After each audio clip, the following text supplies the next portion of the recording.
আজ পরিস্থিতি মুসলমানদের খুব খারাপ। বলছে মুসলমানদের অবস্থা খুব খারাপ, হুজুর একটু দোয়া করেন। মসজিদে গিয়ে ইমাম সাহেবদের বলছে দোয়া করেন মুসলমানদেরকে আল্লাহ রক্ষা করুক। মনে হচ্ছে মুদিখানার মাল সারা বছর হারাম খেয়ে জুম্মার দিন যে বলছে আল্লাহুম্মা আমিন। মান আরাদা আন যিকরি ফাইন্না লাহু মাইশাতান দানকা। বান্দা বান্দি যখন আল্লাহর জিকির থেকে সরে যাবে তখন আপনার বলা হচ্ছে বান্দা বান্দীদের সংকুচিত জীবন হবে। ওয়া নাহসুরু ইয়াউমাল কিয়ামাতি আমা, আর কিয়ামতের দিন অন্ধ করে তোলা হবে। কারণ তোমার চোখ থাকতে তুমি ভালো জিনিস অবলোকন করোনি, বিবেক থাকতে ভালো জিনিস তুমি ডিসাইড করোনি, কান থাকতে ভালো জিনিস শুনোনি। তোমার আপনার বলা হচ্ছে সেই দিন অন্ধ হবে, তোমার আপনার কোনো কাজে আসবে না। আল্লাহ রাব্বুল আলামিন কোরআন দ্বারা বুঝিয়ে দিয়েছেন, ভালো করে বোঝেন। আমি আপনাদের বলছিলাম পৃথিবীর জমিনে ইফ ইউ টিচ ইওর সন্তানকে জাবদা কোরআন, আপনি আপনার ছেলে মেয়েকে কোরআনের শিক্ষা দেন। কোরআন উইল টিচ ইওর সন্তানকে জাবদা হোল অল। আপনার ছেলে মেয়েকে কোরআন সারা বিশ্বের জ্ঞান দেবে। আপনারা বলবেন মতিউর রহমান সারা বিশ্বের জ্ঞান কোরআনে যদি পাওয়া যায় তাহলে আপনার মাওলানারা সবচাইতে কোরআন বেশি পড়ে, ঠিক না বেঠিক? সবচাইতে কারা বেশি পড়ে? হাফেজ কারি মাওলানা, যারা আপনার বলা হচ্ছে মাদ্রাসার সাথে মসজিদের সাথে জড়িত, এই শ্রেণীর মানুষেরা কোরআন বেশি পড়ে। তাহলে কোরআনের ভিতরে সার্বিক বিষয়ের জ্ঞান যদি পাওয়া যায় তাহলে মাওলানারা তো সার্বিক বিষয়ের অভিজ্ঞ ব্যক্তি হবে। কিন্তু আমরা তো তা দেখতে পাই না। আপনারা বলতে পারেন, আমি আপনাদেরকে একটু লজিক দিয়ে বোঝাই। ভাই আমরা শৈশবে যখন ক্লাস 4 পড়ি ভূগোল কিতাব পড়েছিলাম, সেই ভূগোলে আপনার বলা হয়েছে যখন আমরা সমুদ্র বিদ্যা নিয়ে পড়লাম সেখানে দেখলাম সেই সমুদ্র বিদ্যা পড়তে পড়তে সেখানে আপনার বলা হয়েছে সমুদ্রের ভিতরে আল্লাহ একটা বস্তুর জন্ম দেয়, তার নাম হলো ঝিনুক। কি নাম? তার নাম হলো ঝিনুক। ওই ঝিনুক কোথায় পাওয়া যায়? সমুদ্রের গভীরে পাওয়া যায়। আপনিও জানেছেন, আমিও জেনেছি, আমাকেও মাস্টার পড়িয়েছে, আপনাকেও পড়িয়েছে। আপনাদের ভিতরে কোনো ব্যক্তি আছে ভূগোলের পাতা পড়ার পরে বাস্তব জীবনে রূপায়ণ করে সমুদ্রের তল থেকে একটা ঝিনুক তুলে দিবে? কারণ ঝিনুকের মুখে জন্ম দেয় আল্লাহ মুক্তার দানা। ওই মুক্তার দানা উদ্ধার করবেন, আপনি কোটিপতি হবেন, আপনি লাভবান হবেন। এর জন্য একটা মুক্তার দানা তুলতে গেলে সমুদ্রের গভীরে যেতে হবে। আপনি তুলে দিতে পারবেন? আপনি বলবেন না হুজুর আমি পারবো না। বলে কেন? আমি সাঁতার জানি, ডুবুরি নয়। আপনি যদি বলেন মাওলানা আপনি, আমিও বলবো আমিও জানি না। যে মাস্টার পড়িয়েছে তিনিও বলবেন আমিও পারবো না। পারবে কে? দেখবেন কারেন্টের পোলে একটা আপনার নাম্বার লেখা থাকে, ওপরে লেখা থাকে ডুবুরি আর নিচে আপনার নাম্বার দেওয়া থাকে। তোমার সোনা হারিয়ে গেছে পুকুরে, আমাদেরকে ডাক দাও, ডুবে থাকবো। তোমার নদীতে কিছু হারিয়ে গেছে, আমাদেরকে ডাক দাও, আমরা ডুববো। আমরা ঘন্টার পর ঘন্টা অক্সিজেন ব্যবহার করে তোমার মাল উদ্ধার করার চেষ্টা করব। বোঝা গেল সাঁতার জানলেই ডুবুরি সাজা যায় না, সাঁতার জানার পরে সোনা উদ্ধার করা যায় না, সাঁতার জানার পরে সমুদ্রের গভীরে যাবার পরে ঝিনুক থেকে মুক্তার দানা উদ্ধার করা যায় না। কোরআন পড়লেই যে আপনার পৃথিবীর জমিনে সব বিদ্যা, আপনার বিশ্বের জ্ঞান, সব বিষয়ের জ্ঞান সে মৈথন করতে পারবে, এটা সম্ভব নয়। আপনি আমি সাঁতার জানি, জান বাঁচানোর জন্য যদি নদীতে নামিয়ে দেন, হাত পা থুবড়ে আমরা কিনারায় ওঠার চেষ্টা করব। আপনাকে যদি নামিয়ে দেওয়া হয় জান বাঁচানোর জন্য কিনারা ধরবেন, তবে ডুবুরি সেজে আপনার নিম্নগামী হয়ে অতল তলে চলে যাবেন না। আটলান্টিক মহাসাগর 12,000 ফুট গভীর, তার তলে আপনি যাবেন না। প্রশান্ত মহাসাগরের গভীরতা 12,500 বেশি, সেখানে আপনি যাবেন না।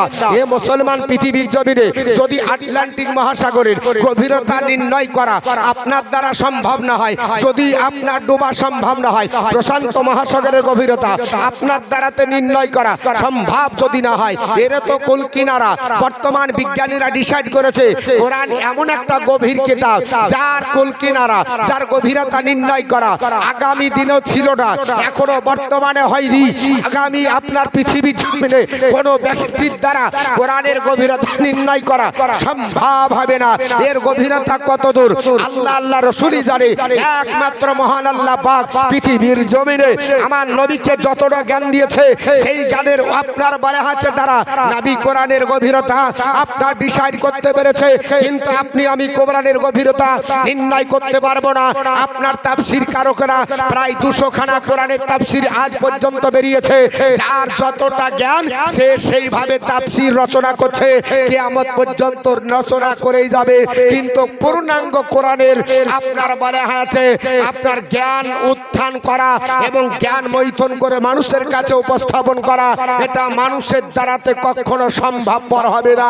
আল্লাহ যতটুকু দিয়েছে ততটুকু, কারণ মানুষের জ্ঞান হলো ওমা উতিতুম মিনাল ইলমি ইল্লা কলিলা। এই পৃথিবীর মানুষ তোমাদের জ্ঞান আমি আল্লাহর কাছে সামান্য। 100% জ্ঞান হলো আল্লাহর, আর 0% জ্ঞান হলো মোল্লা। 100% জ্ঞানকে মূল্যায়ন করা 0% জ্ঞান দিয়ে সম্ভব নয়। 100% জ্ঞান হলো আল্লাহর, আর কোরআন কার বাণী? আল্লাহর। বর্তমান পৃথিবীর জমিনে 3টি জায়গায় বাংলা ভাষাভাষী মানুষ বসবাস করে, একটা হলো আসাম, একটা ত্রিপুরা, আর একটা হলো পশ্চিমবঙ্গ। এই 3টি জায়গার মানুষের কাছে সর্বপ্রথম বঙ্গবাদ কোরআন যে দান করেছিল বাংলাদেশ থেকে পাবলিশ হয়, ওই লোকটির নাম হলো গিরিশচন্দ্র সেন। আপনারা সবাই জানেন আমার মতো মাওলানা বক্তা ছিলেন না, একজন হিন্দু ঘরের কীর্তি সন্তান। তাকে জিজ্ঞাসা করা হলো what is the definition of Quran? এ গিরিশচন্দ্র সেন, কোরআনের আপনার সংজ্ঞা কি? উনি বললেন Quran is a religious book in which Allah has given the knowledge of the whole world. এ আপনার জগৎবাসীরা, কোরআন এমন একটা ধর্মগ্রন্থ সারা বিশ্বের জ্ঞান আমার আল্লাহ কোরআনেই দান করেছে। জোরে বলুন সুবহানাল্লাহ। সারা বিশ্বের জ্ঞান কোরআনে আছে, এটা আপনার বলা হচ্ছে গিরিশচন্দ্র সেন বুঝতে পারলো। আর মুসলমানের ছেলেরা সকাল বেলায় উঠে গীতাঞ্জলি খুলে আপনার বলা হচ্ছে সকাল করে, রাত্রি বেলাতে যদি ঘুমাই তো রাত্রি বেলাতে আপনার বুকে নিয়ে আপনার পেপার নিয়ে ঘুমাই।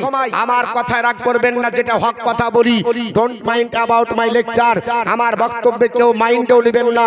আমি যেটা সত্য কথা বাস্তবে হচ্ছে সেটা বলি। বর্তমান যুগে মুসলমানদের এখন সন্ধ্যা হয় রাত্রি 12টায়। সন্ধ্যা হয় কটায়? 12টায়। দেখবেন এখন রাস্তায় হাওয়া খাচ্ছে। এখন আপনার বুকে জামা নাই, গেঞ্জি নাই, কোন আপনার বলে হচ্ছে একটা সাদা থানও দেয় না, বা গামছা যেটাকে বলি সেটাও দেয় না। হাওয়া খায় আর 12 মুন্ডা পরে মনে হচ্ছে সে আপনার ফুটবলের প্লেয়ার, ঘুরে বেড়ায়। আর একে যখন ঘুম থেকে জাগানো যায় তখন আর 9টা ছাড়া ঘুম ভাঙে না। ভদ্র সমাজ ঘুম ভাঙে কটায়? 9টার সময়। তবে আমরা যেহেতু মৌলবি মাওলানা, চাকরি ঠিকানার ব্যাপার আছে, এর জন্য আমাদের ঘুম ভাঙে 3:30টায়। আর কিছু গরিব শ্রেণীর মানুষ ভাটায় খাটে, এরা 2টোর সময় যায়। তবে ভদ্র সমাজের মানুষ আপনারা, আপনাদের ঘুম ভাঙলে 9টার আগে ভাঙবে না, আর সকাল সন্ধ্যা যদি লাগে তো 12টার আগে আপনাদের আসবে না। আপনারা বর্তমান যুগে এটা আপনারা জেনেছেন, প্র্যাকটিক্যাল দেখবেন। আপনার ঘুম ভাঙলো 9:30 বা 9টায়, ওঠার পরে বৈঠক ঘরে গেলেন, কিন্তু পেপার বালা 6টার সময় একখানা পেপার 6.5 টাকা বা 5 টাকা বালার পেপার দিয়ে চলে গেছে। আপনি উঠলেন বাসি মুখ, এখন কলগেট ব্রাশ করছেন, পায়ের উপর পা দিয়ে এক হাতে কলগেট ব্রাশ আর এক হাতে পেপার দেখছেন।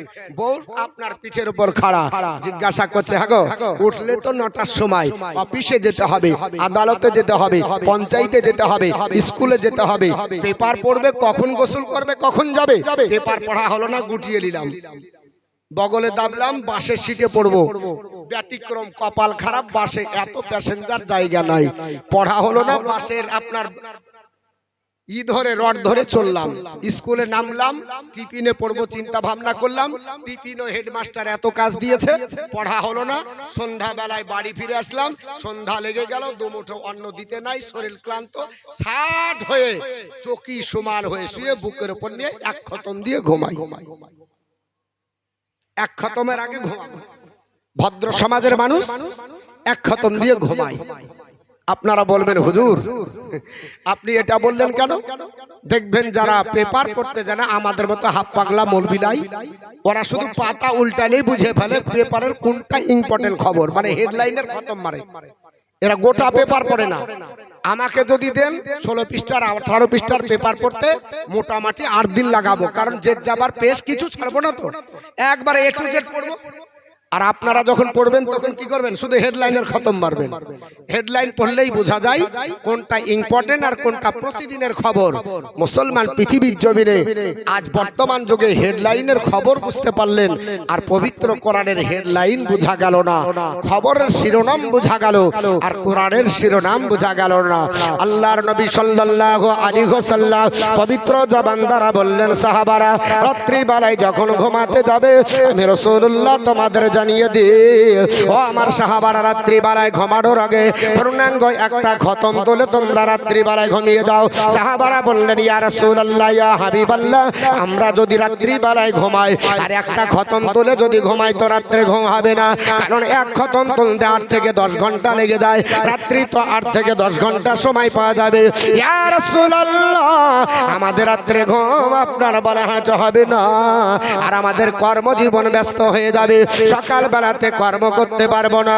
আল্লাহর নবী বললেন, সাহাবারা রাত্রি বেলায় বিছানায় সজ্জিত অবস্থায় আমি রাসূলুল্লাহ জানিয়ে দিয়ে পবিত্র কোরআনের ছোট্ট একটা সূরা, নাম হলো তার ইখলাস, কুল হু আল্লাহু আহাদ, যেটা আমরা বলি বাবা, এই সূরাটা আল্লাহর বান্দা বান্দি বিছানায় সজ্জিত অবস্থায় 3 বার পড়ে যদি ঘুমিয়ে যায়, আমার নবী বললেন, উম্মত উম্মাতানি, ও আমার সাহাবারা এই 3 বার পড়ার কারণে আল্লাহ পাক তোমার আমলনামাতে একটা পূর্ণাঙ্গ খতম তোলার সাপ দেবে।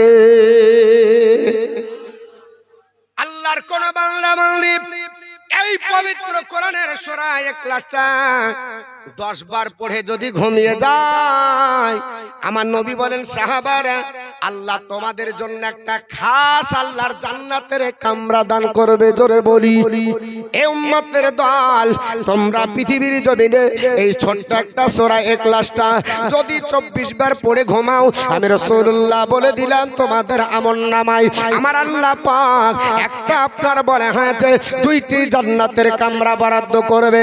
সম্মুখে বসেছিলেন হযরত ওমর ফারুক আযম রাদিয়াল্লাহু তাআলা আনহু, দণ্ডায়মান হয়ে গেলেন, ইয়া রাসূলুল্লাহ, ইয়া হাবিবাল্লাহ, নবী গো, ও আল্লাহর পয়গম্বর, আপনি বলেছেন একবার পড়লে আপনার 3 ভাগের 1 ভাগ করা হয়, 3 বার পড়লে একটা খতম তোলা হয়। ইয়া রাসূলুল্লাহ, পৃথিবীর জমিনে আমি ওমর পৃথিবীর জমিনে এই ছোট্ট সূরাটা ইখলাসটাই একবার 2 বার নয়, ও আল্লাহর হাবিব, আমি এই ছোট্ট সূরাটা রাত্রি বেলায় বিছানায় সজ্জিত অবস্থায় আমি আপনার 100 বার করে পড়ে এই রাত্রি বেলায় বিছানায় সজ্জিত হয়ে যায়।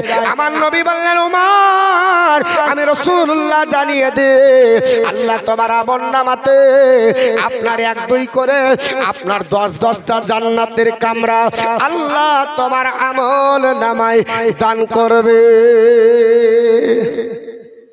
কিন্তু মুসলমান ওটা না, এখন আধুনিক সমাজের মানুষ আমরা সব করি, সকাল করি কিভাবে তাও জানি, কিন্তু কোরআনের দিকে নাই। আল্লাহর নবী বললেন, আমার উম্মতের দল, মান কারাআল কুরআনা ওয়া আমিলা বিমা ফিহি উলবিসা ওয়ালিদাহু তাজান ইয়াউমাল কিয়ামাতি দাউহু আহসানু মিন দাউইশ শামস, যে ব্যক্তি কোরআন পড়ে আর ওর উপর আমল করে, আল্লাহ কিয়ামতের দিন হাসরের ময়দানে তার পিতামাতার মাথার উপরে এত সুন্দর একটা নূরের টুপি পরাবে, তাজ পরাবে, যে টুপির জ্যোতিটা সূর্যের জ্যোতি অপেক্ষা বেশি উজ্জ্বল হবে। একটা যদি ব্যারিস্টারের বাপ হয়, একটা যদি হাই স্কুলের মাস্টারের বাপ হয়, একটা যদি উকিলের বাপ হয়, তো গর্ব করে বলে আমার ছেলে উকিল, বলে না, আমার ছেলে থানার ওসি, আমার ছেলে আপনার বলে হয়েছে ব্যারিস্টার। বুক একবারে 36 ইঞ্চি হয়ে যায়, 36 ইঞ্চি বুকে এখানেই থাকবে, কবরে গেলে আবার 1.5 ইঞ্চি করে দিবে আল্লাহ। কিন্তু আপনি যদি আলিমের বাপ হন, এখানেও 36 ইঞ্চি, কবরও 36 ইঞ্চি, হাসরের ময়দানে এত আপনার বলে হয়েছে সৌভাগ্য হবে যে আপনার মাথার টুপি যে জ্যোতি আপনার এত হবে, গোটা বিশ্বের আপনার বলে হয়েছে নারী পুরুষ দেখে অবাক হবে যে এটা কে। আল্লাহর তরফ থেকে খবর আসবে, ই হচ্ছে আলিমের আব্বা, ই হচ্ছে হাফিজের আব্বা, ই হচ্ছে কোরআন পড়া ব্যক্তির আব্বা, যার আপনার বলা হচ্ছে মাথার টুপি বা জ্যোতি আপনার পাগড়ি দেখে সবাই অবাক হবে। কিন্তু সেটাতে নাই, আপনার বলা হচ্ছে দুনিয়াবি আপনার কাজে আমরা ব্যস্ত। আমার কথায় রাগ করছেন বাপ? কথা খারাপ লাগছে? বলবো আর 2-4টি কথা বলবো। দরুদ শরীফ পড়েন, আল্লাহুম্মা সাল্লি আলা